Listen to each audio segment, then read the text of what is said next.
You stupid black bitch! You think saving some random white woman makes you a hero? Dean Patricia Morrison, white designer suit, dripping diamonds, ripped Emma's hospital papers in half and threw them in her face. You people are like dogs. You don't belong in our university. You skip exams, beg for handouts, then cry racism when we kick you out. I was saving her life. Emma Bradley, 19, black, still in blood-soaked scrubs, could barely speak through tears. Morrison grabbed Emma's scholarship folder and dumped it in the trash. Expelled. Get your black ass out of my office, out of my school. Go back to the streets where you belong. Emma stood there, destroyed, humiliated, broke, staring at 4 years of straight A's in the garbage. But 3 days later, a helicopter landed in Emma's apartment yard. The woman Emma saved stepped out. She was a billionaire's wife, and she came to destroy everyone who hurt Emma. 72 hours earlier, Thursday, 7:23 a.m. Emma's phone alarm screamed. Nursing 401 final exam, 8 a.m. late entry not permitted, 37 minutes. Emma threw on yesterday's scrubs, couldn't afford laundry, grabbed her backpack. On her desk, a photo of 9-year-old Emma with her mother Sarah before the pneumonia that killed her because Mama was too scared of medical bills. I'm gonna make it, Mama, today. Emma ran into November cold. Market Street was packed with commuters. The bus stop was 2 blocks away. She could see the Route 21 approaching. Then she saw her. The woman crumpled against the pharmacy wall, white, 50s, expensive coat dark with blood pooling from her head. iPhone shattered beside her. People walked past. Businessman glanced, kept walking. College students didn't even slow down. Nobody stopped. Emma checked her phone, 7:34 a.m., 6 minutes until the bus. The woman's lips moved. Help! Emma dropped her backpack. She fell to her knees, hands moving through assessment. Ma'am, can you hear me? Pulse weak, thready, pupils unequal, brain bleed, skin cold, clammy, going into shock. Emma dialed 911. This is Emma Bradley, nursing student, unresponsive female, approximately 50, head trauma with active bleeding, unequal pupils, shock symptoms, possible intracranial hemorrhage, market in 15th northwest corner, ambulance is 4 minutes out. 4 minutes. In a brain bleed, 4 minutes meant life or death. A businessman stopped. Is she? Your jacket, now. Emma wrapped it around the woman, preserving body heat, positioned her head carefully, couldn't risk spinal injury. Ma'am, stay with me. What's your name? The woman's eyes fluttered. Eleanor. Meeting. Daniel. Eleanor. I'm Emma. I'm not leaving you. Emma pressed against the wound. Blood seeped between her fingers. Her scrubs soaked through. Her phone lit up. 7:38 a.m. The bus pulled up to the stop, opened its doors. Waited. Emma didn't look. The doors closed. The bus drove away. The ambulance arrived 6 minutes later. What do we got? The lead paramedic, Rodriguez, knelt beside Emma. Unresponsive female, head trauma, unequal pupils, weak pulse, shock symptoms. 8 minutes ago, based on blood coagulation. I've maintained pressure and monitored vitals. Rodriguez looked at Emma, at the blood on her hands, her face, at the calm in her eyes. You saved her life. Seriously, another 10 minutes and we'd be calling the coroner. The ambulance doors slammed shut. Sirens wailed. Emma stood alone on the sidewalk, blood drying on her hands, phone exploding with messages. Destiny, where are you? Destiny, Prof. Morrison just locked the door. Destiny, Emma, you're missing the exam. The exam had started 4 minutes ago. Emma walked to campus anyway. Harrison Hall, 4th floor, room 402, door closed. Through the window, classmates bent over exams. Professor Morrison at the front desk. Emma knocked. Morrison looked up, saw Emma, checked her watch, looked back down, kept reading. Emma knocked louder. Morrison opened the door 2 inches. Miss Bradley, you're late. Professor, there was an emergency. A woman was... The exam started at 8. It is now 8:14. Late entry not permitted. You received a 0. But I was performing CPR. That was your choice. Your grade stands. Please leave. The door closed. Emma stood there, numb, staring at blood on her hands. The basement apartment. Emma's roommate Destiny waited anxiously. What happened? Emma explained while washing blood from her shaking hands. Email arrived. Office of the Dean, urgent. Your exam absence resulted in course grade F. You are below minimum 3.0 GPA for scholarship retention. Your presidential scholarship, $28,000 semester is revoked effective immediately. You have 48 hours to appeal or arrange payment. $28,000. Emma had $340 in checking. Destiny grabbed her hand. This is insane. You were saving someone's life. We appeal? Morrison already said no. Policy is policy. Then we go over her head. With what leverage, Destiny? I'm a broke black girl on scholarship. But Emma had to try. Friday, 9 a.m., Dean Morrison's office. Emma sat in a leather chair worth more than her apartment, still wearing blood-stained scrubs. Morrison sat behind a desk the size of Emma's bed, Ph.D. from Harvard on the wall, photo with the governor. Miss Bradley, 3 minutes. Dean Morrison, I'm appealing. Your exam absence, denied. You didn't let me. You missed your final, that is fact. The syllabus states late entry is not permitted under any circumstances. Emma pulled out her phone. I have photos, hospital documentation. The paramedics said I saved her. Personal emergencies require 24-hour advance notice per university policy. How could I give notice? She was dying. You had a choice. Take your exam or assist a stranger. You chose. That choice has consequences. Emma felt tears burning. So if I'd walked past let her die, I'd still have my scholarship? You'd have attended your exam. Policy is policy, Miss Bradley. We cannot make exceptions, even for dramatic circumstances. Otherwise, every student with a story would expect special treatment. This isn't a story, this is someone's life. Your appeal is denied. Arrange tuition by Monday or you'll be withdrawn. This meeting is over. Emma sat frozen. I said this meeting is over. Leave. Emma's mother, Sarah, in the hospital bed. Too thin, too pale. Mama, why didn't you go to the doctor sooner? Baby, we couldn't afford it. 3 days later, Sarah was gone. Pneumonia to sepsis. Treatable if caught early. At the funeral, 9-year-old Emma made a promise. I'm going to be a nurse. Nobody else will wait too long. That promise kept Emma going through 4 years of school, night shifts, living on ramen. That promise was why she stopped for Eleanor. Now it was drowning in $28,000 of debt. Emma called Grandma Loretta from assisted living in Baltimore. Baby, how'd your big exam go? Emma's throat closed. It went fine, Grandma. I knew it. Your mama's looking down, smiling. My grandbaby, about to be a nurse.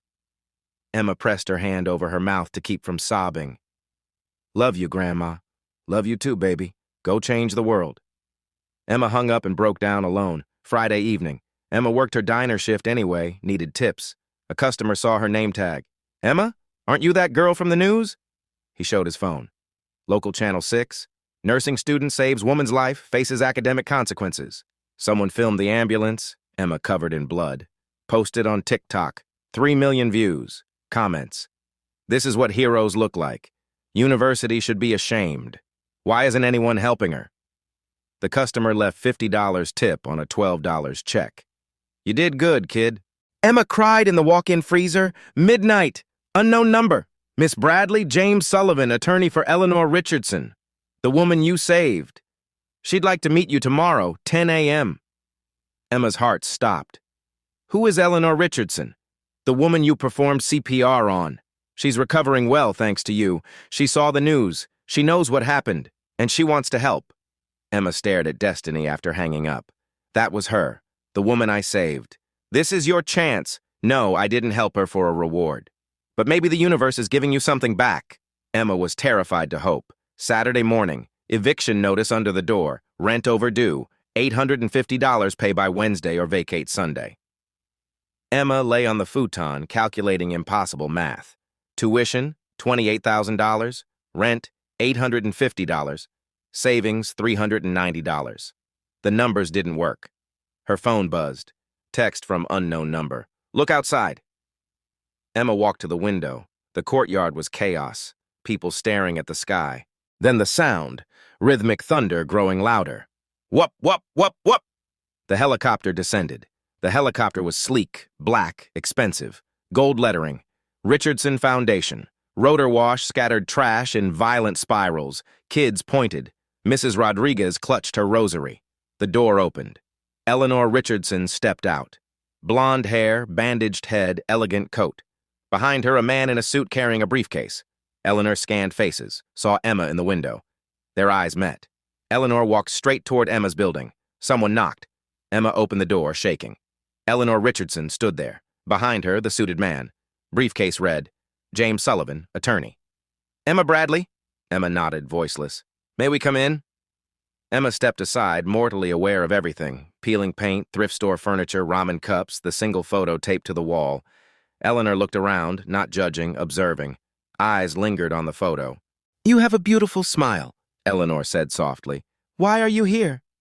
Eleanor turned. You saved my life 3 days ago. Then I found out what it cost you. How did you? The news. Social media. I called the university myself. Spoke with Dean Morrison. Emma looked at her feet. Then you know. I'm glad you're okay, but you didn't need to. Emma, do you know who I am? The woman I helped. That's all I need to know. Eleanor smiled, sad, complicated. My name is Eleanor Richardson. My husband Victor founded Richardson Technologies. We have resources. When I found out you lost your scholarship for saving me, Her voice cracked. I couldn't let that stand. Sullivan opened his briefcase. Mrs. Richardson would like to help with tuition. No. Emma shook her head hard. I didn't help you for money. Eleanor's eyes filled with respect. I know. That's why I'm here. Because you sacrificed everything for a stranger. But I'm not offering charity, Emma. I'm offering justice. What? Eleanor pulled out a folder. Emma's university records. Morrison denied your appeal in 42 seconds, never looked at documentation. When I called asking her to reconsider, she told me, and I quote, we don't make policy exceptions, even for dramatic rescue stories. Emma's fists clenched. She called saving my life a dramatic rescue story. Eleanor looked at Emma. So here's what I'm proposing. You don't want charity? Fine. Neither do I. I want to change the system so no other student faces this, but I need your permission. Permission for what? To fight. Publicly, loudly, legally. They punished you for saving me. Let's punish them for punishing you. Emma stared at this billionaire who'd landed a helicopter in her courtyard and saw something unexpected, genuine rage, on her behalf. What would that look like? Sullivan spoke. We file complaints, expose the university's pattern of denying emergency accommodations, especially to students of color. Press conferences, noise, lots of it. And risk destroying any chance at another school, Emma said quietly. Or, Eleanor countered, become the reason the next student doesn't have to choose. Emma looked at the eviction notice, at her revocation email, at the photo of her and Grandma. Go change the world, baby. Okay, let's fight. Eleanor smiled. Good, because I brought a lawyer and I'm not leaving until we have a plan. They sat in Emma's apartment like generals. Sullivan pulled documents. Miss Bradley, your enrollment agreement? Emma found it. Sullivan read, making notes. Standard. The scholarship requires 3.0 GPA. Absence policy says emergencies may be considered with appropriate documentation. That's our opening. Eleanor leaned forward. James, what do we know about Morrison? Sullivan pulled another folder. Dean for 8 years. No major scandals, but... He spread papers. I pulled data on accommodation denials over 5 years, striking pattern. Excel sheets, demographic breakdowns. 52 students denied emergency accommodations. 43 were students of color. 83%, 9 white. Of those 9, 6 received informal makeups never documented. Emma felt sick. They just quietly helped white students? Not ignored, actively punished. Sullivan pulled meeting minutes, FOIA requests. Listen, faculty meeting last year, white student missed exam for car accident. We should be flexible, everyone deserves compassion. 3 weeks later, black student missed exam for apartment evacuation. We can't set precedents. Policy is policy. Eleanor's face went stone cold. Recordings? Audio files, all legal. Sullivan clicked his laptop. She's a good kid. Let's give her a chance. Different meeting. These students need to learn personal responsibility.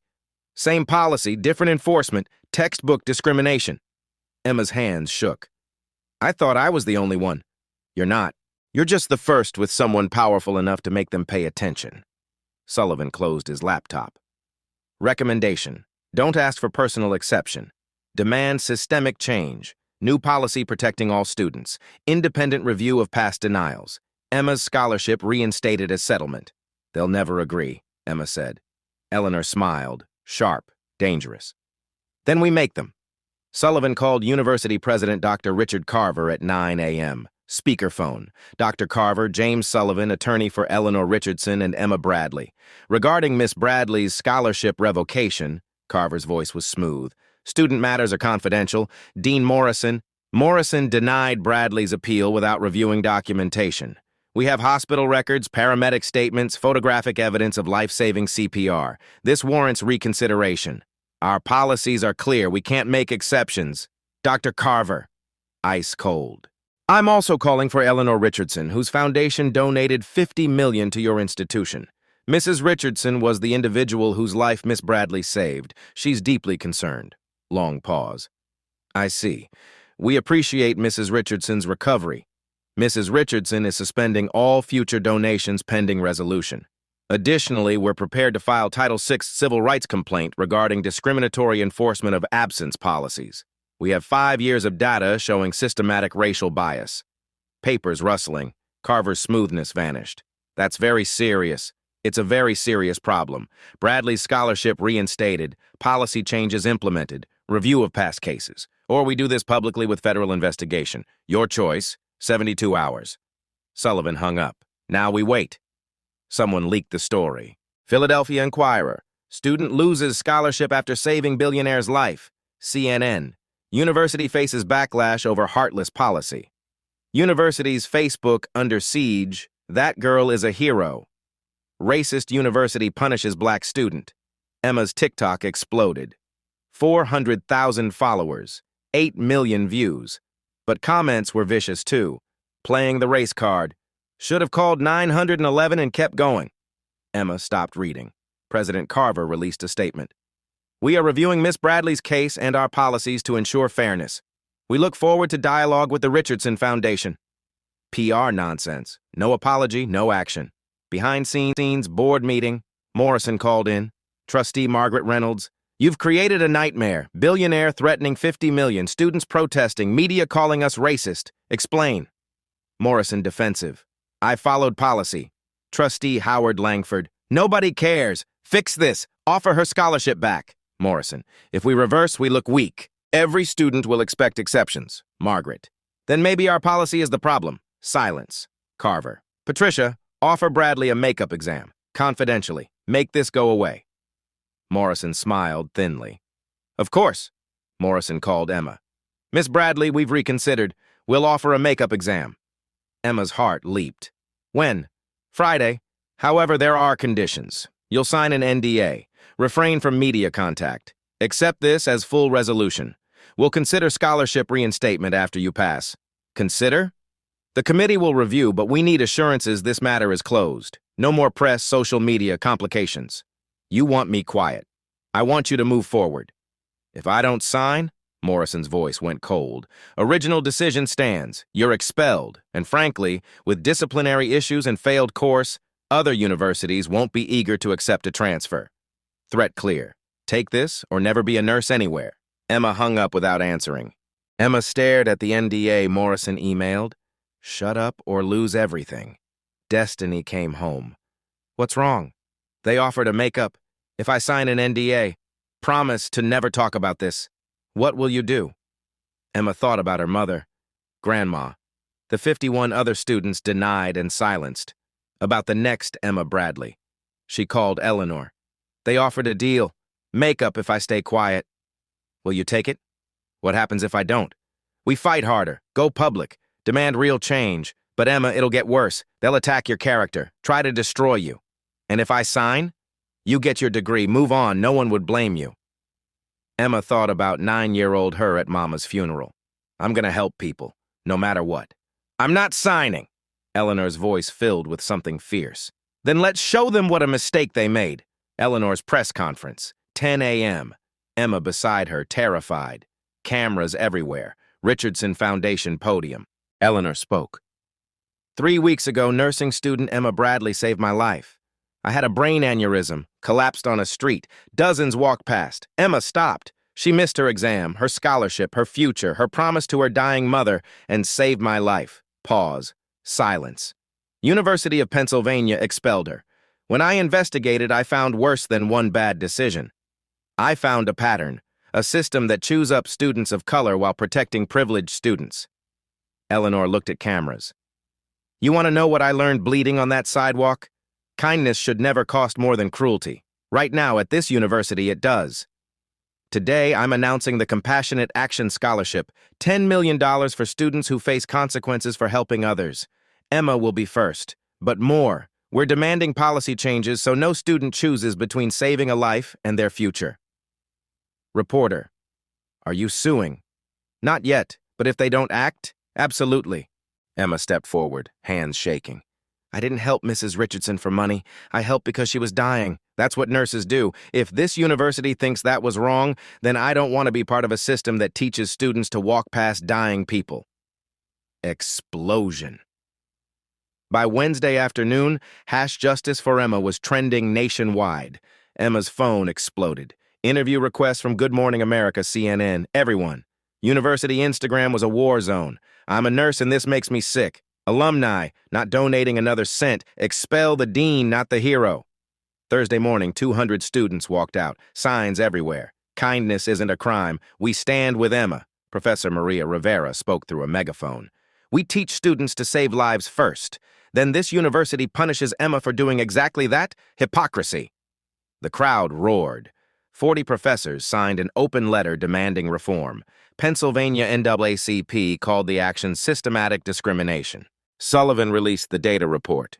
5 years of denial, how one university's fair policy harmed students of color, charts, audio, meeting minutes, viral. Carver tried damage control. We are committed to fairness. Independent review initiated. We value Miss Bradley's heroism. Nobody bought it. Board scheduled emergency meeting for Monday. Emma was invited to speak. Eleanor visited Friday evening. Found Emma having a panic attack. I can't do this. Everyone's watching. What if I mess up? Eleanor sat beside her, took her hand. Emma, breathe. You already did the hard part. You stopped when everyone walked past. Everything else is just noise. Emma focused. In, out, in, out. What if they don't change anything? Then we tried. And trying matters. Eleanor squeezed her hand. But they're going to change. Everyone's watching now. They can't hide. Emma wanted to believe. Monday, she'd find out. Friday afternoon, Dean Morrison decided to go to war. She pulled Emma's entire academic file. 4 years of records, started digging for ammunition. Morrison found it everywhere, spinning carefully. Sophomore year, paper 12 hours late. Professor accepted it. Grandma hospitalized. Morrison's note? Pattern of disregard for deadlines. Junior year, Emma questioned test question. Professor agreed, changed answer key. Morrison's note. Argumentative toward faculty. Freshman year, parking ticket, unpaid, didn't own a car, dismissed later. Morrison's note. Disrespect for rules. She interviewed faculty. Selected questions carefully. Professor Collins, Miss Bradley's classroom demeanor? Thomas Collins, 63, white, considered. Assertive, sometimes challenges material. Morrison wrote, aggressive, confrontational. Did she request special accommodations? Once, wanted more diverse case studies, said something about representation. Morrison wrote, demand special treatment, identity politics. 20 pages of concerns about Emma's character. Morrison scheduled academic standards review for Monday morning. Didn't tell Emma it would be formal. Didn't mention panel. Didn't warn her to bring representation. Let's see how your billionaire helps now. Emma arrived thinking routine meeting, walked into conference room. 5 people at table. Morrison, 3 faculty, University Legal Counsel. Emma froze. What is this? Academic Standards Review Board hearing. Please sit. We need to discuss concerns about your enrollment. Emma sat, heart hammering. Pulled out phone to text Eleanor. Phone's away. Confidential proceeding. Emma put phone down, face down. Morrison opened her dossier. Miss Bradley, you've demonstrated a pattern of behavioral issues. What issues? Multiple late submissions, questioning faculty authority, unpaid fines, requests for special accommodations. That late paper was because my grandmother was hospitalized. We're not debating incidents. We're examining the pattern. What pattern? My GPA is 3.8. Legal counsel spoke. Academic performance isn't our sole concern. Character matters. Emma felt dizzy. Collins cleared throat. I had Miss Bradley in 2 courses, bright but combative, questions grades, curriculum, certain entitlement. Entitlement? Emma's voice cracked. I asked for diverse case studies because the textbook had 0 black patients. You demanded special changes for personal views, Collins said. I asked for better education. Morrison held up hand. Miss Bradley, control your tone. This outburst demonstrates exactly the behavior we're discussing. Emma looked around. 5 white faces, all disapproving. This was a setup. Morrison leaned forward. We're offering an option.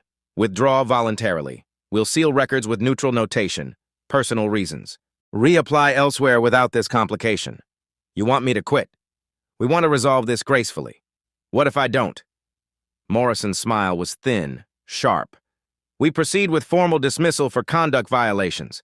Those appear on future records, background checks. You'll be marked disciplinary dismissal. Most nursing programs won't accept that.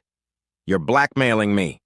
We're offering professional exit, legal counsel said smoothly. The board hearing is in 6 hours. This is retaliation. This is standard review. Timing is coincidental. Bullshit. Morrison's face hardened. You have 24 hours. Sign voluntary withdrawal, or we proceed with formal dismissal. Concluded. Emma stood on shaking legs, grabbed phone, left, hallway, finally breathed. 3 missed calls from Eleanor. Called back. Emma, where are you? They ambushed me, built a whole case, made me sound like a problem student. They want me to withdraw, or they'll formally expel me for conduct violations and destroy any chance at another school. Silence. Then Eleanor, ice cold. Where are you? Outside Morrison's office. Stay there. I'm sending Sullivan. Don't sign anything. Emma, they just made this so much worse for themselves. Emma sat on bench outside administration, waiting for Sullivan. Students whispered, pointed, phone buzzed. Grandma Loretta. Hi, Grandma. Baby, I saw you on TV, so proud. Grandma, I can't. Emma's throat closed. What's wrong? Emma told everything. The ambush. The choice, quit or be destroyed. Loretta was quiet. Your mama used to say the right thing and the easy thing are rarely the same. She said that before she died. She knew she should have gone to the doctor, but she said, at least I can tell Emma I tried. Emma was crying. I don't know if I can keep trying. It's too hard. Then stop. I won't love you any less, baby. You've done more than anyone should, but you can't change the world if you break yourself trying. But what about the other students? Baby, whatever you decide, I'm proud. Emma hung up, sat torn in two. Part of her wanted to sign, transfer, finish quietly, live. But another part, sounding like mama, like grandma, like 9-year-old her, said, not yet. Don't give up yet. Sullivan arrived 15 minutes later. Show me everything. Emma gave him her phone, notes. Sullivan read, jaw tightening. This is witness intimidation. They're scaring you into silence before the hearing. Won't work in court, but they're hoping you won't go that far. Can they actually expel me? Technically, maybe they'd have to prove legitimate misconduct. But most of what Morrison cited is false or out of context. A good lawyer could shred this. What do I do? What do you want? Emma thought about her mother, about Eleanor in the helicopter, about every silent student before her. I want to fight. Then we fight. Eleanor Richardson sat with husband Victor in her penthouse. They're trying to destroy her, fabricating violations, threatening her future. Victor looked up from Sullivan's report. This is bad. Maybe we should what? Let them win? I'm saying maybe Emma's had enough. We started this war. I've spent 30 years writing checks, endowing scholarships, sitting on boards, feeling like I made a difference. You have? No. I've made myself feel better. The system's never changed. They just got better at hiding cruelty. She turned to Victor. If I walk away now, what was the point of her saving me? What will you do? Something I should have done years ago. Eleanor pulled out phone. Stop asking politely, she called Sullivan. James, release everything. Full data, audio recordings, every discriminatory case from 5 years, all of it. Sullivan hesitated. Eleanor, that's nuclear. Good. I don't want to come back. I want to burn down every system that lets people like Morrison thrive. Do it. She hung up, looked at Victor. I'm done playing nice. 3 p.m. Monday, Sullivan released the full report to every media outlet. Systematic discrimination. University of Pennsylvania's fair policies mask racial bias. Devastating. Asterisk 68 students denied accommodations. 5 years asterisk 82% students of color asterisk white students got informal accommodations. 6x the rate asterisk average denial, 0.8 days for students of color versus 3.2 days for white students asterisk audio of faculty using biased language media detonation immediate. CNN breaking. Audio reveals racial bias in university enforcement. MSNBC. New data shows systematic discrimination. Audio clips viral. Faculty discussing appeals. He's a good kid, good family. Let's work with him. White student missed exam for family trip.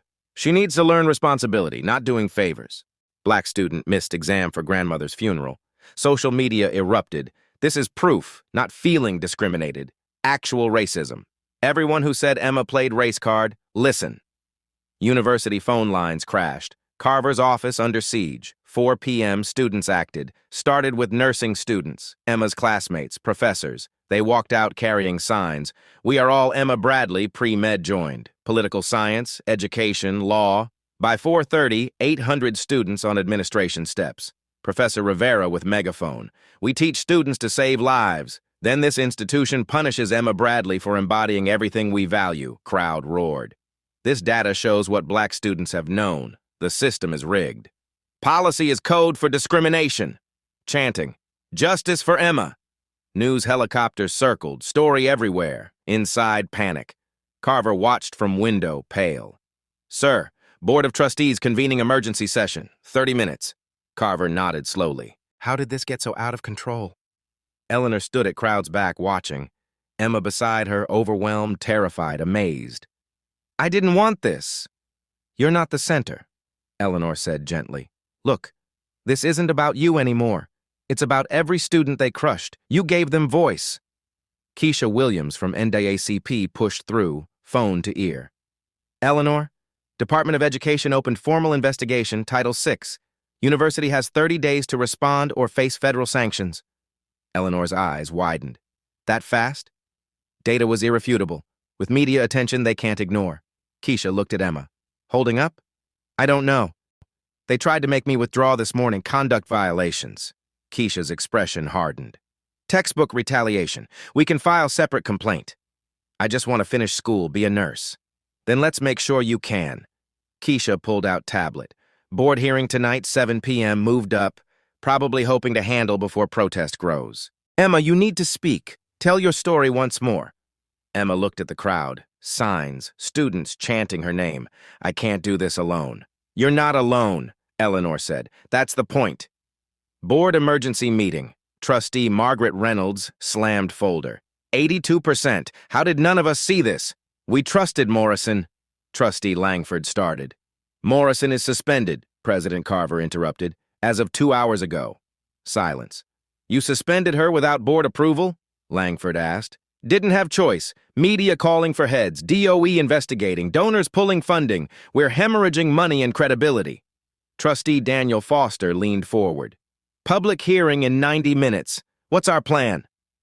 Carver looked around. We offer Bradley full reinstatement, formal apology, policy changes, independent review board. That's capitulation, Langford protested. That's survival, Margaret shot back. We don't have leverage. Data's out. Audio's out. We either get ahead or get destroyed. Langford's face red. Dangerous precedent. The dangerous precedent is what we've already set. Punishing students of color for things we excuse in white students. That precedent ends now. Carver looked sick. Vote. All in favor of full reinstatement and immediate policy suspension? 8 hands. 3 remained down. Langford and 2 others. Motion passes. But Carver knew the real battle was beginning. Emma sat in side room trying to prepare, hands shaking, Eleanor beside her, Sullivan reviewing notes, Destiny holding Emma's hand. I can't do this. I'll forget everything. Emma. Eleanor faced her. You don't need perfect speech, just truth, that's all. What if truth isn't enough?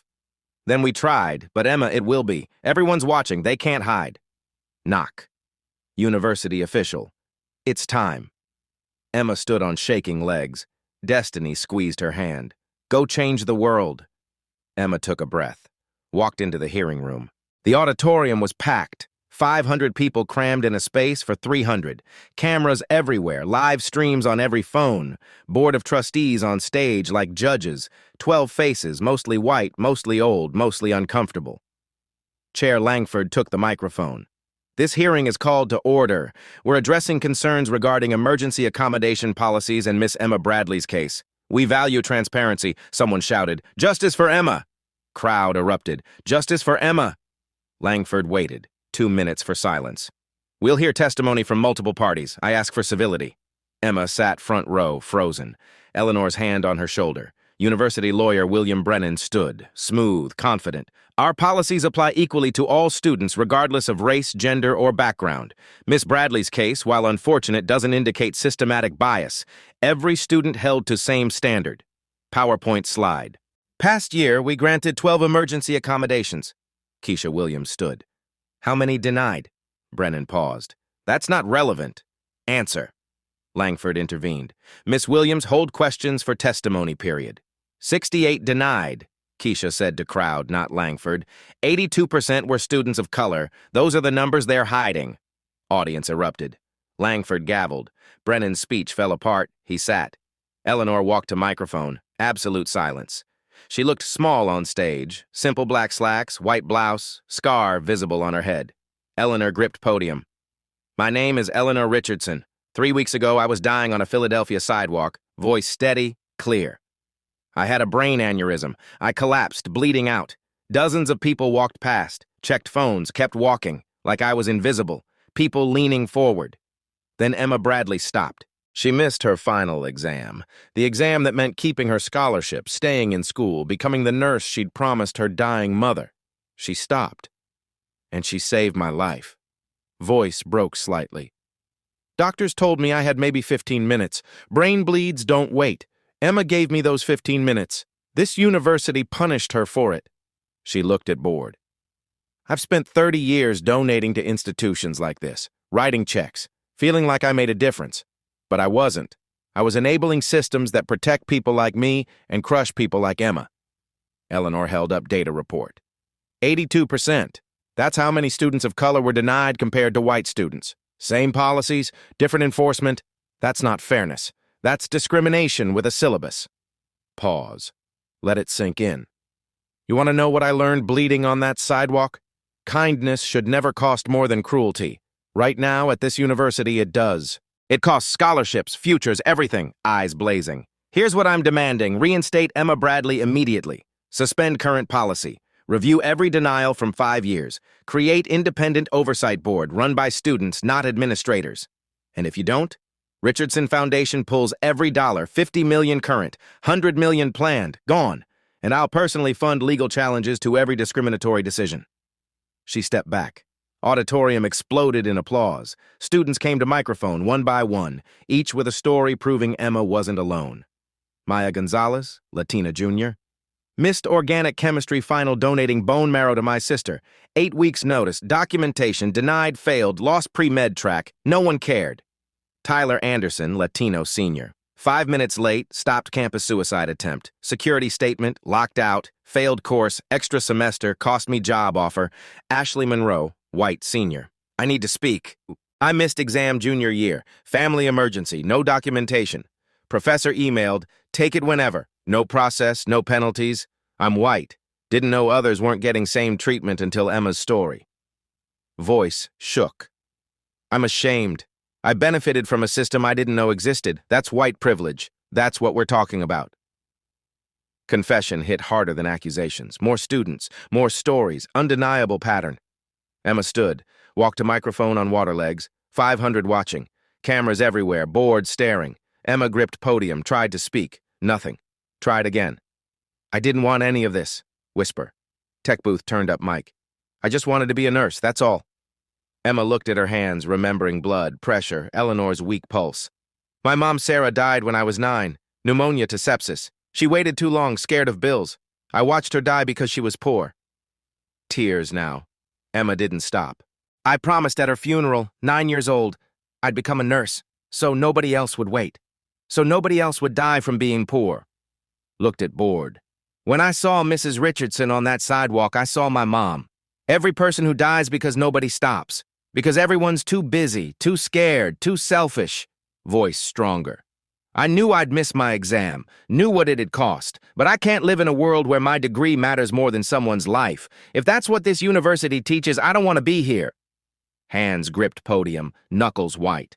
But I'm not fighting for me. I'm fighting for the next student who has to choose, for Maya who lost pre-med saving her sister, for Tyler who stopped a suicide and failed, for every student you crushed for having courage to help, directly at Langford. Fix your policy. Not for me, I'll survive. Fix it for every student coming after. Fix it because lives matter more than rules. Fix it because if you don't, you're teaching students to walk past dying people to protect grades. And if that's your lesson, this institution doesn't deserve to exist. Emma stepped back. Auditorium erupted, students on feet cheering, crying, faculty applauding, some board members moved. Emma walked back, shaking so hard she could barely stand. Eleanor caught her. "You did it, perfect!" Langford gavelled. 5 minutes for order. "Board will deliberate," Margaret Reynolds stood. "No. We vote now. Public vote." Langford looked furious. "That's not—" "I move for immediate policy suspension and full reinstatement of Emma Bradley's scholarship, effective immediately." "Second," Daniel Foster said. Langford trapped, cameras rolling, crowd watching. "All in favor?" 9 hands. "Opposed?" 2 hands, Langford and 1 other. "Motion passes." Auditorium exploded. Carver stood defeated. "Effective immediately, University of Pennsylvania suspends current emergency absence policy. We're implementing compassionate action protocol. Students who miss obligations to assist in documented emergencies receive automatic accommodation." Cheers, tears, hugging. "We're establishing independent review board, majority student and faculty to examine all past denials." More applause. Carver looked at Emma. "We extend formal apology to Miss Emma Bradley and all students harmed. Miss Bradley, your full scholarship is reinstated with back payment for expenses." Emma sat stunned. Over. She'd won. Side room. Emma and Eleanor alone. "You changed the system," Eleanor said. Emma shook her head. "We did. No, you saved my life. Everything else was returning the favor." Silence. "Emma, board asked me to join as trustee. Oversee reforms." "That's perfect." I said no. Emma looked up, shocked. "Why?"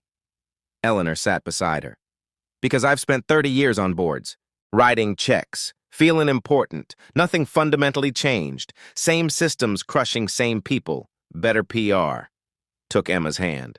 "Real change doesn't come from billionaires supervising.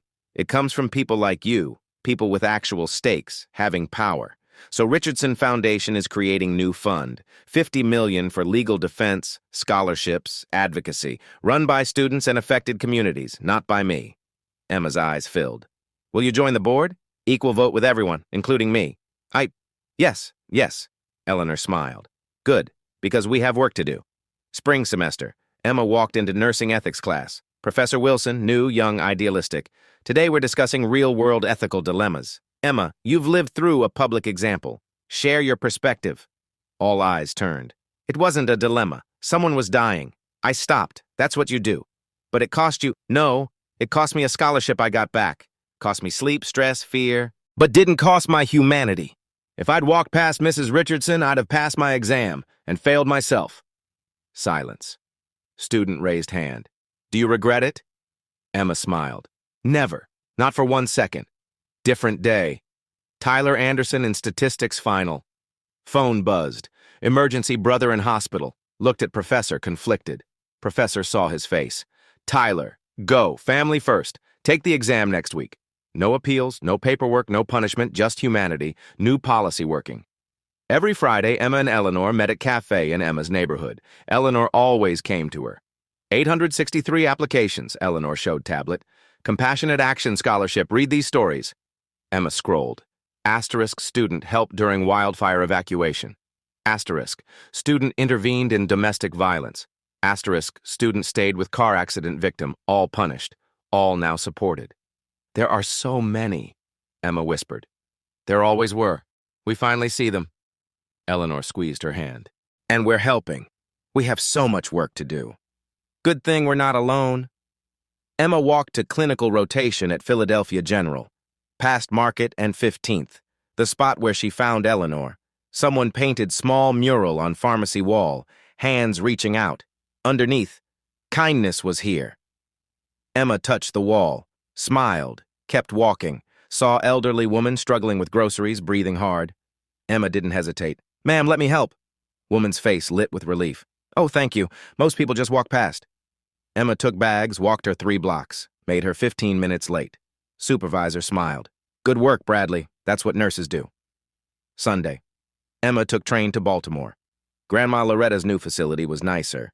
Emma's stipend helped. Loretta's room had news clippings taped up. Emma at hearing, Emma with Eleanor, policy change headlines. Baby, your mama's looking down, smiling so big. Emma curled beside her grandmother. I'm graduating in May, Grandma. Top of my class, job offer, pediatric emergency room at Children's Hospital. Emergency room? That's hard. That's where people need help most, where seconds matter, where stopping makes the difference. Loretta understood. You're going to be the nurse who stops. Emma smiled. I already am, Grandma. 1 year later, Montage, University of Pennsylvania, new policy working. Students helping without fear. America, 43 universities adopted compassionate action protocols. News, movement begun by 1 student spreads nationwide. Legislatures, 3 states passed Student Good Samaritan Protection Acts. Map, change spreading. Emma, now RN, got off shift at Children's Hospital. Bust home, better neighborhood, shared with Destiny in law school. Heard familiar sound. Whoop, whoop, whoop. Looked up, laughing. Helicopter descended, same one from a year ago. Neighbors cheered, kids waved. Mrs. Rodriguez. Eleanor Esta Acqui, community painted landing zone, Eleanor's spot in yellow. Door opened. Eleanor stepped out, grinning, carrying folder. Emma walked over. Normal people text. Where's the fun? Eleanor hugged her. News that requires dramatic delivery. Handed Emma folder. Congress votes next month on Federal Student Good Samaritan Act. Your Senate testimony pushed it through committee. Emma, this is going national.